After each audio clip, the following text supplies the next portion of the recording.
Russia accused Ukraine of trying to carry out a drone strike on the Kremlin government building in Moscow, Russia, in the early hours of Wednesday. The Kremlin said the attack was aimed at killing Russian President Vladimir Putin. Last night, the Kyiv regime attempted to carry out an attack on the Kremlin residence of the President of the Russian Federation with an unmanned aerial vehicle, drone, the Russian presidency said. President Vladimir Putin was not in the building when the attack occurred. The Kremlin has assessed this act as a premeditated terrorist act and an assassination attempt on the president on the eve of the Victory Day, May 9th parade, state news agency RIA Novosti reported. No material damage was done to the building, and the Kremlin said Russia reserved the right to retaliate against Ukraine. Putin's government issued the allegation on Wednesday and reported it in Russian state media. Earlier, a video circulated on social media showing a plume of smoke at the top of the Kremlin Senate building on Tuesday. The video was posted in the early hours of Wednesday, the 5th of March 2023, in a group for residents in the neighborhood facing the Kremlin across the Moskva River and was picked up by Russian media, including the Telegram channel of military news outlet Zvezda.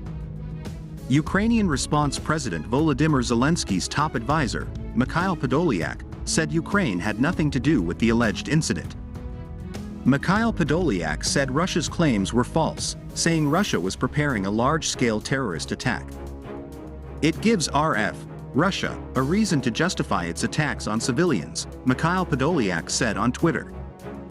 The appearance of unidentified unmanned aerial vehicles at energy facilities or on the territory of the Kremlin can only indicate the partisan activity of local resistance forces.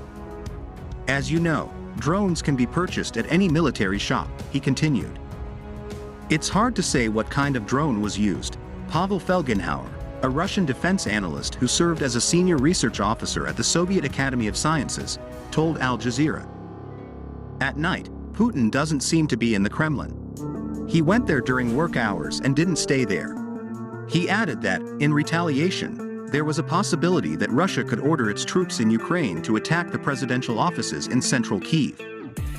He said the attack could be used as an excuse to attack Ukraine or indicate guerrilla activity by opposition forces of the Russian government. A spokesperson for the Ukrainian presidency said the same thing. What happened in Moscow was clearly designed to escalate the situation before May 9th, said Ukrainian presidential spokesman Serhiy Nikiforov. Advisor to Ukraine's Interior Minister Anton Gerashenko said Russian supporters were most likely behind the alleged attack. There is information that the drones in the Kremlin were launched by Russian partisans from the Moscow region, he wrote on Twitter.